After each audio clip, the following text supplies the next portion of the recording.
എഴുതി തയ്യാറാക്കിയ ഒരു ന്യൂസ് പോളിസിയുടെ അടിസ്ഥാനത്തിലാണ് മീഡിയ വൺ പ്രവർത്തിക്കുന്നത്.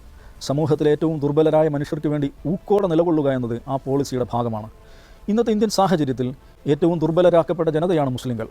മുസ്ലിങ്ങൾ അനുഭവിക്കുന്ന പ്രശ്നം മുസ്ലിം പ്രശ്നം എന്ന നിലയിൽ തന്നെയാണ് മീഡിയ വൺ അവതരിപ്പിക്കാറുള്ളത്. അതിനെ പൊതിഞ്ഞുവെച്ച് ന്യൂനപക്ഷ പ്രശ്നം എന്നതുപോലുള്ള കവചിത വാചകങ്ങളിൽ മീഡിയ വൺ മൂടിക്കെട്ടാറില്ല. മുസ്ലിം ക്വസ്റ്റ്യനുമായി ബന്ധപ്പെട്ട ഏറ്റവും പ്രധാനപ്പെട്ട ഒരു പ്രശ്നം ആ ക്വസ്റ്റ്യൻ ഉന്നയിക്കുന്നവർ എളുപ്പം തീവ്രവാദികളും ദേശവിരുദ്ധരുമാവും എന്നതാണ്. അതായത് നാട്ടിൽ മുസ്ലിം ക്വസ്റ്റ്യൻ എന്നൊരു ക്വസ്റ്റ്യൻ ഉണ്ട് എന്നതല്ല, അങ്ങനെ ഒന്നുണ്ട് എന്ന് പറയുന്നത് പോലും പ്രശ്നമാകുന്ന സാഹചര്യം. ആ പ്രശ്നത്തെ പ്രയാസകരമായ കാര്യമാണെങ്കിലും അഭിമുഖീകരിക്കണമെന്നാണ് മീഡിയ വൺ പോളിസിയിൽ എഴുതിയിട്ടുള്ളത്. പാർട്ടി ചാനലും CPM-ന്റെ സൈബർ പടയും വമ്പിച്ച പ്രചാരണം കൊടുത്ത സക്കറിയയുടെ ഫേസ്ബുക്ക് വീഡിയോയിൽ പറയുന്ന ഒരു കാര്യം കേൾക്കുക. നമ്മളൊരു ബസ് കയറുമ്പോൾ അതായത് ബസ്സാണെന്ന് നോക്കാറുണ്ടോ?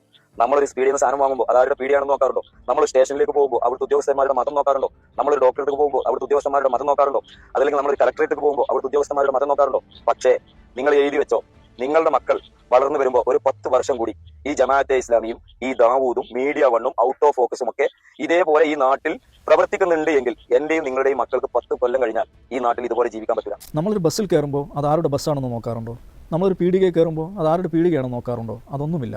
എന്നാൽ ഇത്തരം കാര്യങ്ങളിൽ മതം നോക്കണമെന്നാണ് മീഡിയ വൺ പഠിപ്പിക്കുന്നതെന്നാണ് ഈ പാർട്ടി പ്രചാരകൻ പറയുന്നത്. മീഡിയ വൺ അങ്ങനെ ചെയ്യാറില്ല എന്ന് മീഡിയ വണ്ണിനെ അറിയുന്നവർക്കൊക്കെ അറിയാം. എന്നല്ല, അങ്ങനെ ചെയ്യുന്ന ഒരു ചാനലിന് ഈ നാട്ടിൽ പ്രവർത്തിക്കാനും സാധ്യമല്ല, പ്രവർത്തിക്കാൻ അനുവദിക്കുകയും അരുത്. സാമാന്യ ബുദ്ധിയുള്ള ആരും അവിശ്വസിക്കുന്ന ഇത്തരമൊരു ആരോപണം ഒരു CPM ഏരിയ കമ്മിറ്റി അംഗം പറയുകയും പാർട്ടി ചാനൽ അതിന് പ്രചാരണം നൽകുകയും ചെയ്യുന്നത് എന്തുകൊണ്ടായിരിക്കും? മതം അടിസ്ഥാനത്തിൽ കടകളിലും ഹോട്ടലുകളിലും കയറുന്നതിനെക്കുറിച്ച് അടുത്ത കാലത്തായി കേരളത്തിൽ വലിയ തോതിൽ പ്രചാരണം നടത്തിയത് സംഘപരിവാറുകാരാണ്. മുസ്ലിങ്ങളുടെ ഹോട്ടലിൽ ഉസ്താദ് തുപ്പിയ ഭക്ഷണമാണ് വിളമ്പുന്നത് എന്ന് അവർ നിരന്തരം പ്രചരിപ്പിച്ചു. ഇടതുപക്ഷ സർക്കാർ അവർക്കെതിരെ രേഖാമൂലമുള്ള പരാതി ലഭിച്ചിട്ട് പോലും നടപടിയെടുത്തില്ല. മലപ്പുറത്ത് നോമ്പുകാലത്ത് ഇസ്ലാമേതര മതസ്ഥർക്ക് പച്ചവെള്ളം കുടിക്കാൻ കിട്ടില്ല എന്ന് പ്രസ്താവിച്ചത് BJP-യുടെ സംസ്ഥാന പ്രസിഡന്റാണ്. സ്വതന്ത്രമായ വായു ശ്വസിച്ച് ജീവിക്കാൻ പറ്റാത്ത ഇടമാണ് മലപ്പുറം എന്ന് നിലമ്പൂരിൽ വന്ന് പ്രസംഗിച്ചത് വെള്ളാപ്പള്ളി നടേശനാണ്. ഈ വിദ്വേഷ പ്രസംഗത്തിന് ശേഷം നാം കാണുന്നത് വെള്ളാപ്പള്ളി നടേശന് മുഖ്യമന്ത്രിയും അദ്ദേഹത്തിൻ്റെ 4 ക്യാബിനറ്റ് കൊളീഗ്സും ചേർന്ന് ചേർത്തലയിൽ സ്വീകരണമൊരുക്കുന്നതാണ്. വെള്ളാപ്പള്ളിയുടെ പ്രസംഗമല്ല, അതിനെ വക്രീകരിക്കുന്ന നാടിനാണ് കുഴപ്പമെന്നാണ് പിണറായി വിജയൻ അവിടെ പ്രസംഗിച്ചത്.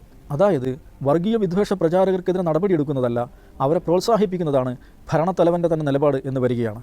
മുസ്ലിം വിരുദ്ധതയോട് ആദ്യം സമരസപ്പെട്ട് പിന്നീട് പിന്തുണച്ച് പിന്നീട് അത് അറിയാതെ ആന്തരികവൽക്കരിക്കുക എന്ന പ്രക്രിയയിലേക്ക് പ്രസ്ഥാന ശരീരം എത്തിപ്പെട്ടിരിക്കുകയാണ്.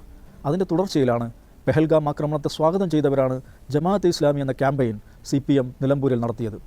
M സ്വരാജിന് പിന്തുണയുമായി എത്തിയ ഹിന്ദു മഹാസഭയോ ഉഗ്ര വിഷവാഹികളായ ഹിന്ദുത്വ ഫ്രഞ്ച് ഗ്രൂപ്പുകൾ പോലുമോ ഉന്നയിക്കാത്ത ആരോപണമായിരുന്നു അത്.